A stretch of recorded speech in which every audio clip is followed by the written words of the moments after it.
એક ભાઈને મેં પૂછ્યું, મેં કીધું તમે શું ધંધો કરો છો? મને કે હું હરફ પકડવાનો ધંધો કરું છું. તો મેં કીધું એને તમે ધંધો કયો છો?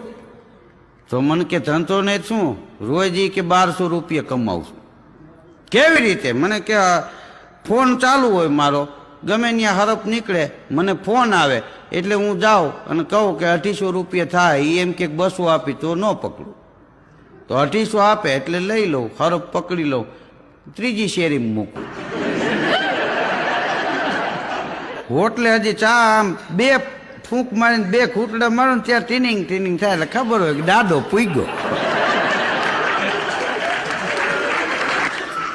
વળી કે 250 રૂપિયા ત્યાંથી લઈ લઉં. પછી કીધું હાંજે, એ કે હાંજે એને પાછું કરંડિયામાં પૂરી દઉં, દૂધ પાઈ દઉં 1.5 લીટર.